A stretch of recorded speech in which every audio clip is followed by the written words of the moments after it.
महोदय जी, मैं आपके माध्यम से गृह मंत्री से पूछना चाहता हूँ कि जम्मू कश्मीर में धारा 370 हटाने के बाद वहाँ शांति होगी, अमन होगा, विकास की लहरें चरम सीमा पर होंगी। सरकार के द्वारा ऐसा कहा गया था, पर आज की स्थितियाँ तो कुछ और ही दर्शाती है। आज वहाँ टारगेट किलिंग के केस बढ़ते ही जा रहे हैं। इसी महीने में 15 से अधिक टारगेट किलिंग हो चुकी है। अगर सरकार यह पुराने मुद्दे ही नहीं सुलझाए जा रहे तो मुझे नहीं लगता कि सरकार देश के बाकी मुद्दे सुलझाने में समर्थ है। जैसे कि अभी की घटना है कि वहाँ 2 कश्मीरी पंडितों की बेरहमी से हत्या कर दी गई, उनका नाम पूछ कर गोलियां मारी गई। तो अब मैं अंत में यही कहूँगा कि फूलों से नहीं कहूँगा कुछ भी चमन के लिए, बंदूकों से नहीं कहूँगा कुछ भी अमन के लिए, लेकिन आप लोगों से इतना जरूर कहूँगा कि 2-4 मिनट ही सही पर वक्त तो निकालिए अपने वतन के लिए, अपने वतन के लिए।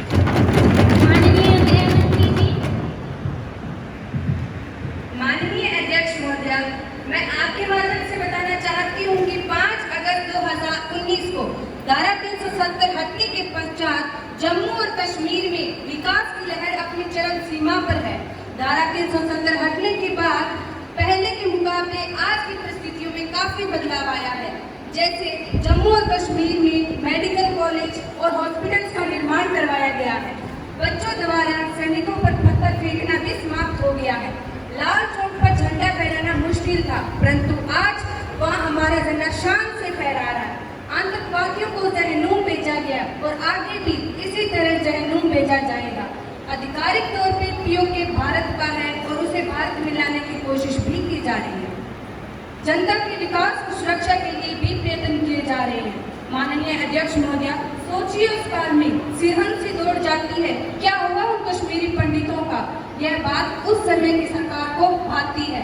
अगर बात करें हम उनके परिवार की, तो न जाने यह पूरा भारतवर्ष जानता है कि उनके साथ किस तरह का शर्मनाक व्यवहार हुआ है और न जाने कैसे कैसे कश्मीरी पंडित अपने जान बचाकर भागे थे। और विडंबना देखिए, उस समय कार्यकारी नेता अपनी नींदों में अपने स्वप्न विभागों को सुलझा रहे थे, तब किसकी सरकार थी? धन्यवाद।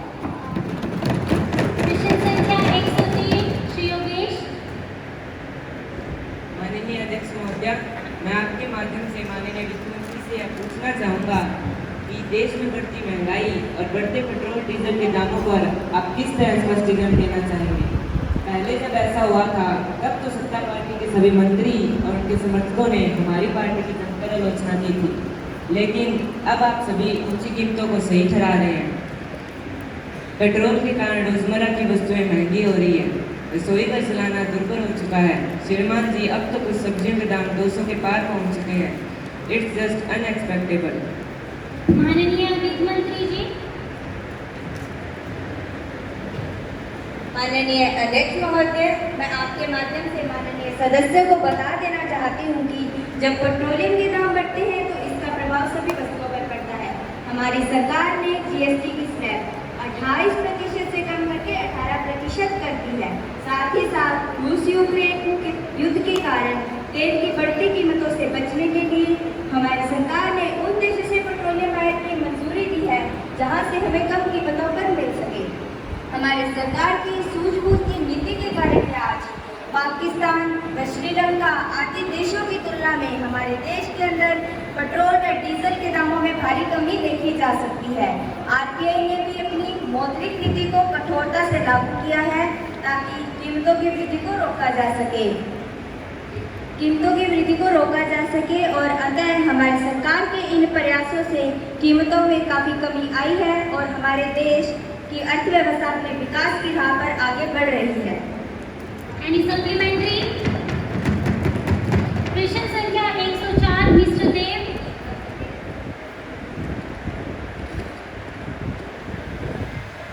माननीय अध्यक्ष महोदय, मैं आपके माध्यम से विपक्ष से यह प्रश्न पूछना चाहता हूँ कि उनके द्वारा आयोजित की जाने वाली भारत यात्रा का कोई औचित्य भी है या ये केवल भारत की जनता का ध्यान अपनी ओर आकर्षित करने की कोई नई नीति है और इससे भारत की जनता का कोई लाभ होगा भी या नहीं?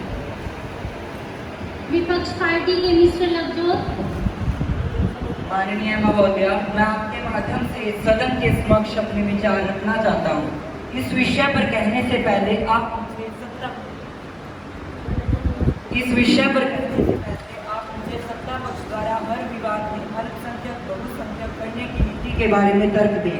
चाहे अजान या हनुमान चालीसा विवाद हो या गांधी सावरकर विवाद हो, हमारी पार्टी द्वारा हमेशा लोकतंत्र को ही बचाने का प्रयास किया गया है। फिर चाहे जब हम राष्ट्र की स्थापना के लिए कुछ करते हैं, कोई कदम बढ़ाते हैं, तब आपको दिक्कत हो जाती है।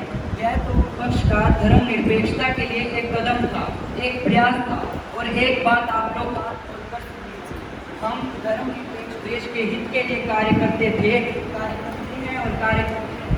हमें कोई फर्क नहीं पड़ता अगर आपको इससे आपत्ति हो। हमने भारत छोड़ो आंदोलन भी किया था और हम भारत छोड़ो आंदोलन भी करेंगे। धन्यवाद महोदय। प्रश्न संख्या 105 श्रीमती सुरभि। माननीय अध्यक्ष महोदया, मैं आपके माध्यम से माननीय शिक्षा मंत्री जी से जानना चाहती हूँ कि जवाहर नवोदय विद्यालय के सभी शिक्षकों एवं अन्य कर्मचारियों को जिनकी नियुक्ति 1 जनवरी 2004 से पूर्व हुई है, उनको फैमिली पेंशन यानी CCS पेंशन 1972 मिलते हैं या नहीं? यदि माननीय शिक्षा मंत्री जी।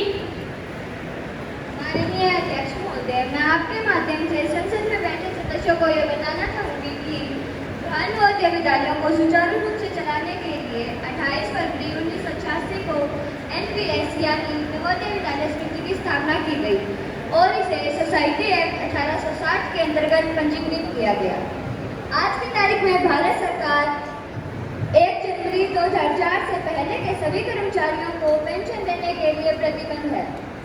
नवोदय कर्मचारियों के लिए भी भारत सरकार गंभीरता से पेंशन देने पर विचार कर रही है और इसके लिए लोकसभा में एक 12 सदस्यीय कमेटी बनाई गई है। इस कमेटी की रिपोर्ट आने के बाद भारत सरकार 1 जनवरी 2004 से पूर्व नियुक्त नवोदय विद्यालय समिति के कर्मचारियों को पेंशन देने पर न्यायपूर्वक विचार करेगी। धन्यवाद अध्यक्ष महोदय।